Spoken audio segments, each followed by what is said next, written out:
ओम शांति। अव्यक्तवाणी 2 फरवरी 1969। अव्यक्त मिलन के अनुभव की विधि। 11वां पॉइंट है,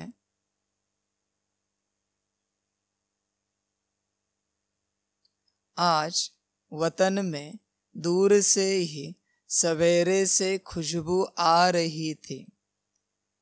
देख रहे थे कैसे स्नेह से चीजें बना रहे हैं। आपने देखा भंडारे में चक्र लगाया, चीजों की खुशबू नहीं स्नेह की खुशबू आ रही थी। यह स्नेह ही अविनाशी बनता है। अविनाशी स्नेह है ना, याद हरेक की पहुंचती है। उसका रिस्पॉन्ड लेने के लिए अवस्था चाहिए। रिस्पॉन्ड फौरन मिलता है।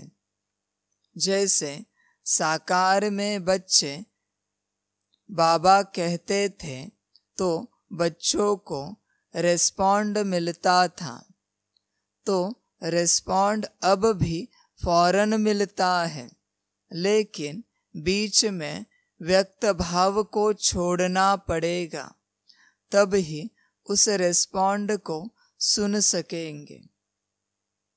बाबा कहते हैं, आज वतन में दूर से ही सवेरे से खुशबू आ रही थी। देख रहे थे कैसे स्नेह से चीजें बना रहे हैं।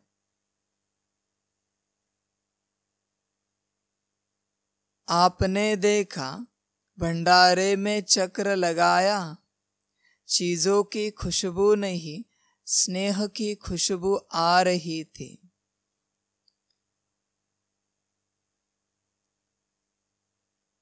बाबा ये बात समझाते हैं कि वतन में भी खुशबू आ रही थी।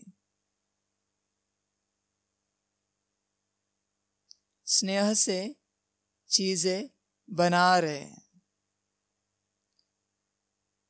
बाबा कहते भंडारे में चक्र लगाया,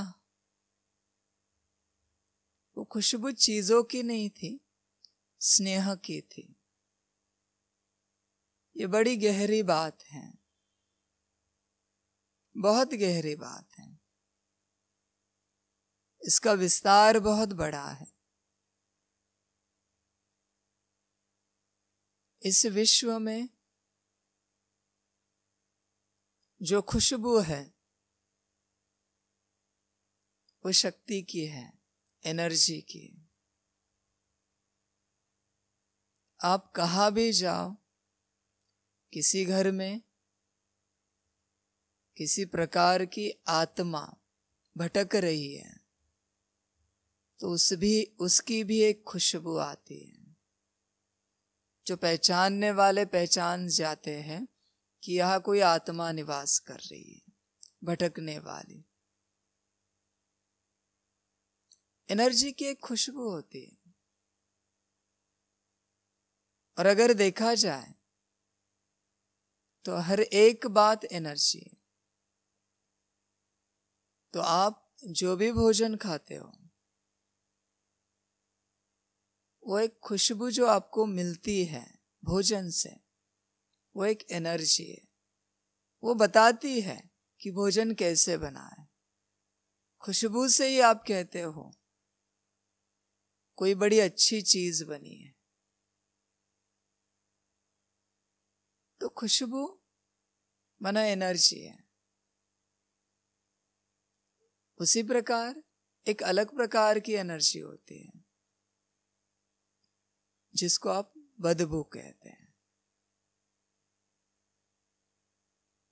अभी यह समझ की बात है, हर रूप से किसी आत्मा के साथ चलने फिरने से, घूमने फिरने से डिस्कम्फर्ट फील होता है। डिस्कम्फर्ट क्यों फील हो रहा है? क्योंकि उनकी एनर्जी ठीक नहीं है। जहां एनर्जी ठीक रहती है वह कंफर्ट फील होता है।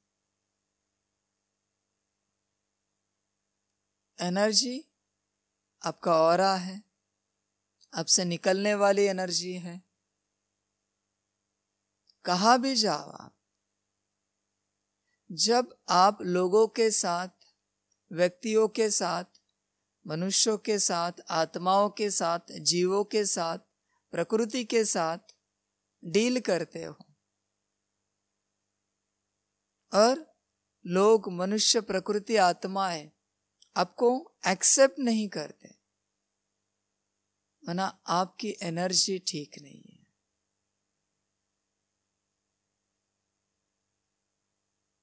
किसी दुकान में जाओ, दुकान वाला आपसे झगड़ा कर रहा है।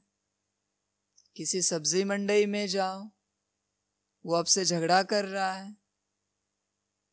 एक दूसरा है कि दुकान वाला आपका वेलकम कर रहा है। जब भी आप जाओ, भल माल खरीदो ना खरीदो, सब्जी मंडी वाला आपका वेलकम कर रहा है। एनर्जी पहले केस में डिस्कम्फर्ट वाली थी, दूसरे केस में कंफर्ट वाली थी। तो आप अपने को चेक करो, आपके रिलेशन दुनिया के साथ कैसे हैं। दुनिया आपको याद करती है या दुनिया चाहती है कि ये व्यक्ति यहां ना आ जाए। अपने को चेक करो, आपको पता चलेगा।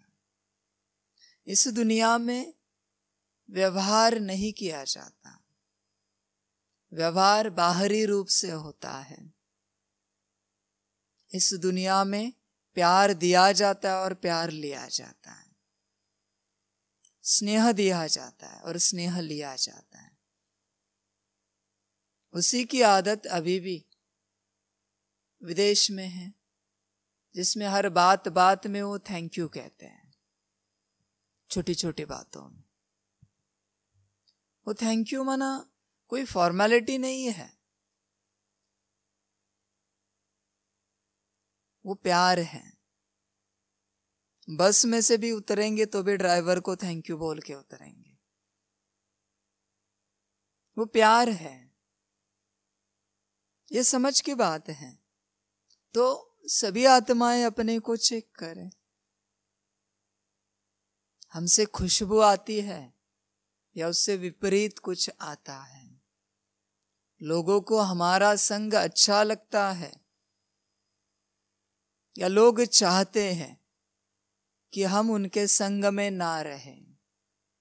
अपने को चेक करना। इसलिए इस दुनिया में व्यवहार करने जाएंगे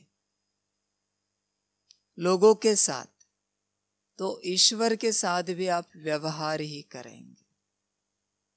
लेकिन भल व्यवहार है उसमें, लेकिन प्यार अगर आपने रखा है, प्यार है, तो ईश्वर के साथ भी आप प्यार करेंगे। व्यवहार में अपना नुकसान नहीं करो, लेकिन दूसरे का भी नुकसान नहीं करो। कभी कभी बाहरी रूप से फायदा हो जाता है, पर अंदरूनी रूप से किसी न किसी प्रकार की नुकसान की बातें घटित होती है। इसलिए सभी अपने को चेक करें कि आपसे कौन सी खुशबू आती है। जिस प्रकार की खुशबू होती है, आपके वृत्ति से आपकी खुशबू पता चलती है। और जैसी खुशबू वैसे विचार, जैसे विचार वैसी वाणी वैसे कर्म। अभी अगर यहां गुलाब की खुशबू आ रही है तो विचार कमल के नहीं चलेंगे, गुलाब के ऊपर ही चर्चा चलेगी। तो ये समझ है कि आपसे कौन सी खुशबू आती है। जैसी खुशबू आती है लोग आपके बारे में वैसी ही चर्चा करेंगे, क्योंकि वो खुशबू फैलाते हुए आप जा रहे हो, जहां से भी जा रहे हो। आप ना भी फैलाना चाहो फिर भी फैल रही है। फिर विश्व की हर एक चीज उसी प्रकार से आपसे व्यवहार करेगी। तो बाबा कहते चीजों की खुशबू नहीं, स्नेह की खुशबू आ रही थी। देखिए चीज कौन सी बनाई है वह इंपॉर्टेंट नहीं है, क्या परोसा है इंपॉर्टेंट नहीं है, कितने प्यार से परोसा है, कितने प्यार से बनाया है वह इंपॉर्टेंट है। किसी बड़े होटल में जाएंगे तो एक पदार्थ की एक बूंद भी दूसरे साइड में गिरने नहीं देंगे परोसने वाले। 5 स्टार में जाइए, 7 स्टार में, वो परफेक्शन माना प्यार है उनका। जहां प्यार होता है वहां परफेक्शन होता है, वहां संपूर्णता होती है। और जहां परफेक्शन है वहां प्यार अपने आप आ जाता है। फिर बनाने की बात, पदार्थों में टेस्ट नहीं है। आप जिस स्थिति में बना रहे हैं, जिस अवस्था में बना रहे हैं, उसमें टेस्ट है, वही टेस्ट उसमें उतरती है। जिस प्रकार से आप बना रहे हो, तो अपने आप को चेक करो कि आपसे हर कर्म में कौन सी खुशबू आती है। अपने को चेक करो, वाणी से कौन सी खुशबू आती है। वाणी अगर कठोर है तो बदबू आएगी। बदबू आना मना आपके शब्दों से लोग दुखी होना। फिर कोई भी हो, एक रिक्शा ड्राइवर हो, एक बस कंडक्टर हो, सब्जी वाला हो, दुकान वाला हो, आपके परिवार वाले हो, आपके सोसाइटी के वॉचमैन हो, कोई भी हो, आपके मित्र संबंधी हो, अगर आपकी वाणी से वो दुखी हो रहे, भले आपको लगे कि हमने तो एक सहज बात बोली पर सामने वाला दुखी हुआ, इसका मतलब अंदर बदबू है, खुशबू नहीं है। ये सिद्ध हो जाता है। जब बदबू आती है तो सभी नाक बंद कर देते हैं, डिस्कंफर्ट फील होता है। खुशबू आती है तो और गहरी सांसें लेते हैं। तो ये समझ है कि आपके कर्मों से, आपके वाणी से क्या आता है, अपने को चेक करना। इसमें भी 2 बातें होती, एक दिल की खुशबू, दूसरी दिमाग की खुशबू। जो अपने को चतुर समझते हैं वो मीठी बातें करते हैं, दिल मीठा नहीं होता, अंदर तो कड़वापन ही होता है। उनको लगता है कि काम हो गया, काम नहीं हुआ। अपने बाहरी रूप से किसी कार्य को, काम को पूरा किया है, अंदरूनी रूप से वो कार्य जैसे कि वैसे है। तो हर आत्मा अपने को चेक करे, आपके वृत्ति से, आपके विचारों से, आपकी वाणी से, कर्मों से खुशबू आ रही है या कुछ और है।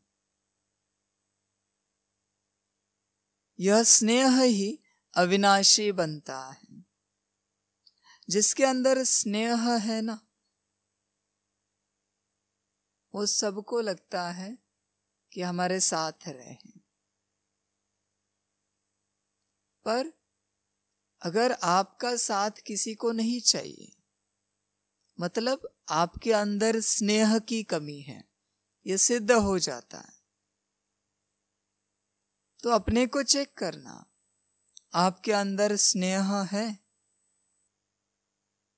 फिर आपका काम बिगड़ जाए, कुछ भी हो जाए, लेकिन स्नेह है तो आप स्नेह से ही बात करेंगे।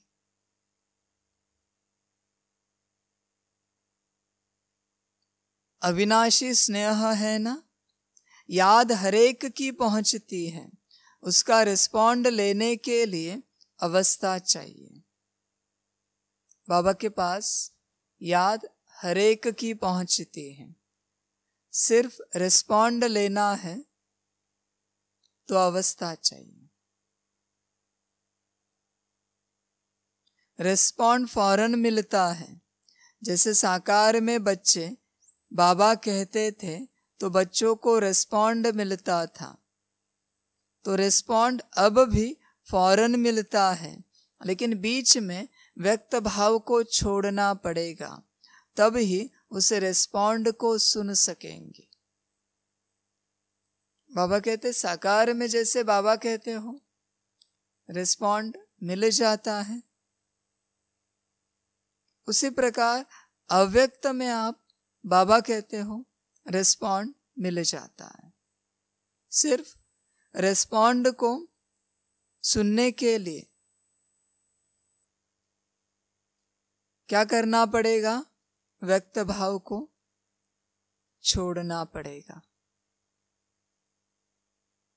आप आत्मा और बाबा, इसके बीच में आपका व्यक्त भाव है, उसको आप जब तक नहीं छोड़ते तब तक बाबा जो कह रहा है साकार या अव्यक्त में, वो अंदर नहीं उतरेगा, उसे रिसीव नहीं कर सकेंगे।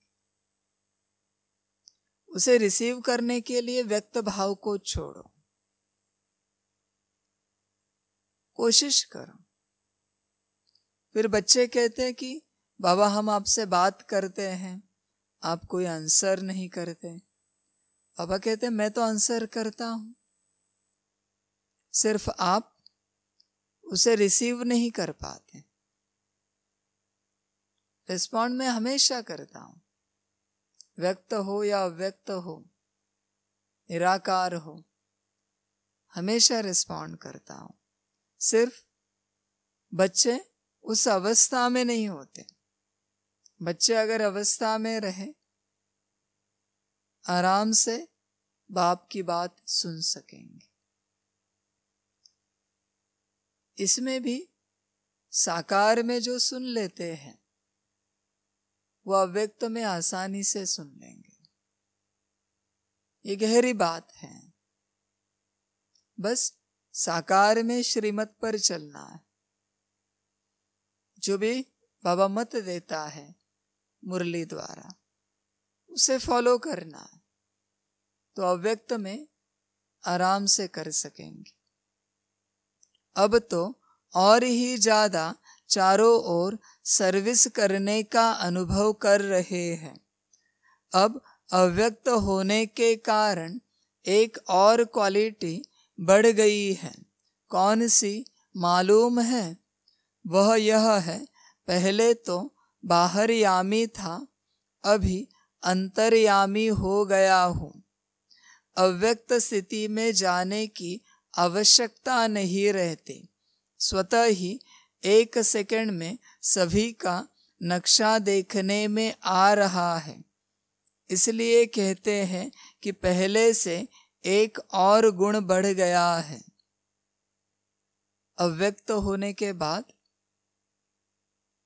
क्या होता है?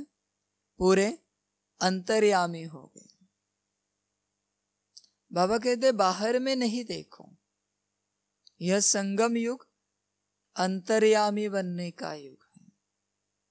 बाहरयामी मत जाओ। बाहर देखते रहेंगे तो फंस जाएंगे। अंदर अपने को चेक करो। बहुत बार कैसे होता है, अपने से गलती होती है, कोई हमें दिखाता है तो हम दूसरे की गलती दिखाते हैं कि देखो आपसे भी ये हो गया, देखो आपने भी ये किया। इसका अर्थ क्या है? हम बाहरयामी हैं, हम अपनी गलती को स्वीकार नहीं कर रहे। जब हमारे ऊपर कोई उंगली उठाता है तो तुरंत हम उसके ऊपर उंगली उठा देते हैं, पर इस बात को नहीं समझते कि सामने वाले ने हमारे ऊपर उंगली क्यों उठाई। अगर हमारी गलती है तो हमें गलती ठीक करनी चाहिए, भले उसकी गलती है या नहीं है, वो हम क्यों निकालें, वो हम क्यों दिखाएं। हम हमारी गलती को ठीक करें, हम हमारे मिस्टेक को ठीक करें। ये नहीं होता जब बाहरयामी रहते हैं।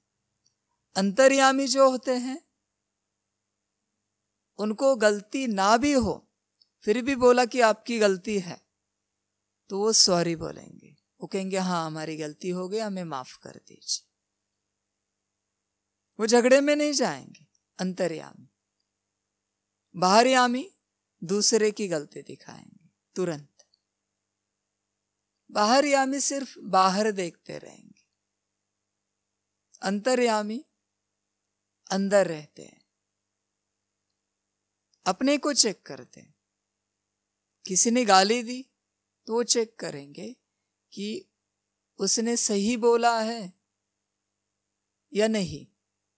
शायद अगर उसने गाली दी है तो गाली देने के पात्र ही मैं हूं, इसलिए तो उसने गाली दी होगी। वो अपने को चेक करेंगे, खुद को चेक करेंगे।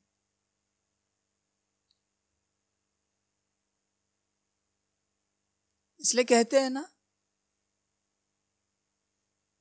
महाराष्ट्र में संत होके गए, संत तुकाराम महाराज कहते थे, निंदकाचे घर असावे शेजारी। मना निंदा करने वाले का घर आपके बाजू में हो। क्यों? ताकि पता चलेगा कि आपके अंदर क्या कमियां है। वो निंदा करता रहेगा तो आप अपने को चेक करते रहेंगे।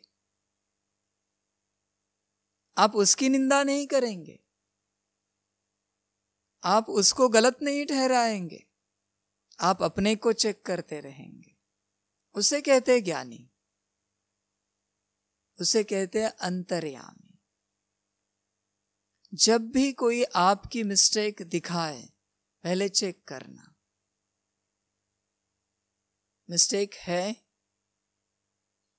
या नहीं है तो उसे चेंज करना, नहीं है तो छोड़ देना। कहते हैं किसी ने आपके ऊपर गुस्सा किया, अगर आपकी गलती है तो आपको गुस्सा होने का अधिकार नहीं है, और अगर आपकी गलती नहीं है तो आप गुस्सा क्यों हो रहे हैं? अगर ज्ञानी हो तो जो अंतर्यामी होते हैं वो हमेशा अपने को चेंज करते रहते हैं, अपने को चेक करके चेंज करते रहते हैं। भले गलती हो ना हो, किसी ने भी बोला आपकी ये गलती थी, आपने ये गलत किया, आप यहां पर सही नहीं हो, वो अपने को चेक करेंगे, उसको दोष नहीं देंगे कि आपने ऐसे कैसे बोला। वो अपने को चेक करके चेंज करते रहे। उसे कहेंगे ज्ञानी तू आत्मा। न कि उस पर गुस्सा हो कि आपने ऐसे कैसे सबके सामने किया। बाहरयामी बाहर का ही देखते रहेंगे, बाहर का ही देखते रहेंगे। देखिए जो बाहरयामी जो होते हैं ना, वो निंदा में नीचे गिर जाते हैं, स्तुति में ऊपर उठते हैं। उनकी कोई वाह करे ना तो बहुत फूल जाते हैं।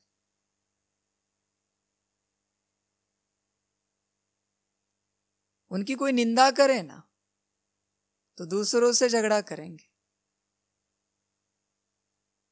ये बाहरयामी है। उनकी गलतियां दिखाए तो दूसरों की गलतियां दिखाएंगे, उनको बुरा बोले तो दूसरों को बुरा ठहराएंगे। ये बाहरयामी है सारे। अंतर्यामी इन दोनों बातों में नहीं जाते, न स्तुति की अपेक्षा रखते हैं, न निंदा को कभी सुनते हैं। न सुनना मना क्या, भले सामने वाला जो भी बोल रहा है, पर आप उसे अंदर नहीं लो। हाँ, अगर आपकी गलती है तो जरूर अंदर लेना, क्योंकि उसे चेंज करना है। पर अगर गलती नहीं है तो अंदर मत लेना, फिर दुखी नहीं होंगे। दुखी कब होते? जब अंदर लेते। तो अपने को चेक करना कि आप अंतर्यामी हो या बाहरयामी हो। बाहरयामियों को बाहर में ही सुख मिलेगा सारी बातों में। अंतर्यामी अंदर खोए रहेंगे अपनी स्थिति में, बाप की याद में। बाहरयामियों को बाहर की सारी चीजें, वस्तुएं चाहिए, सारी बातें उन्हें चाहिए बाहर की, तब वो सुखी रहते हैं। अंतर्यामी अपने अंदर में ही सदा सुखी रहते हैं।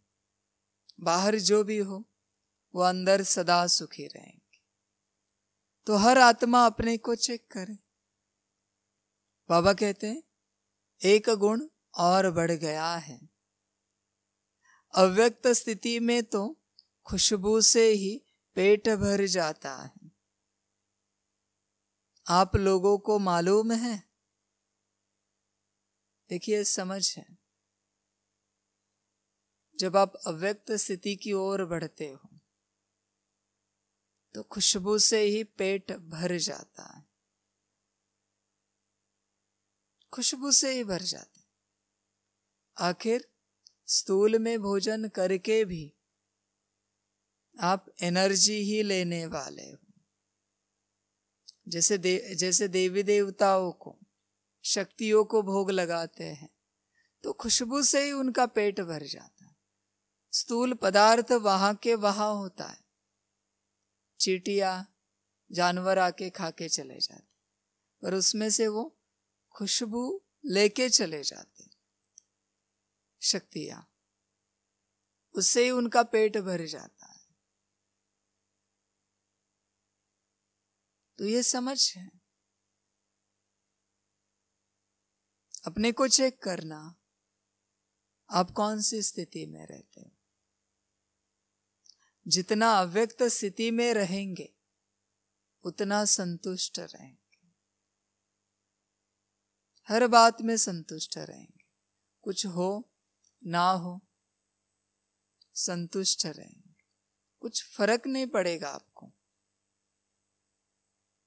जब आप अव्यक्त स्थिति में रहते हो। तो अपनी अवस्था को चेक करो, आप कौन सी अवस्था में रहते हो। अच्छा, ओम शांति। सभी बच्चों को बाप की पदम गुणा याद, प्यार, गुड मॉर्निंग और नमस्ते। सदा खुश रहना, मौज में रहना और सदा बाप की याद में रहना। और जितना हो सके अंतर्यामी रहना, बाहरयामी नहीं रहना। बाहरयामी रहेंगे, इसके लक्षण इरिटेट हो जाएंगे, नाराज हो जाएंगे, गुस्सा हो जाएंगे। जितने आसुरी लक्षण हैं वो सब बाहरयामी के। अंतर्यामी सदा बेफिक्र बादशाह, कुछ भी हो बाप बैठा है। यह अंतर्यामी के लक्षण है। बेफिक्र बादशाह रहेंगे। हमारा काम है बाप को याद करना, बाकी बाप जाने। यह अंतर्यामी है। कोई फिक्र नहीं है, कोई चिंता नहीं। मेरा योग, मेरा पुरुषार्थ भी बाप कराएगा। मेरा काम है बाप की याद में रहना। तो सदा बाबा बाबा करते रहेंगे, बाप की याद में रहेंगे, वो अंतर्यामी है। बाकी हर एक बात को बाप के ऊपर छोड़ देंगे, अंतर्यामी। अच्छा, ओम शांति।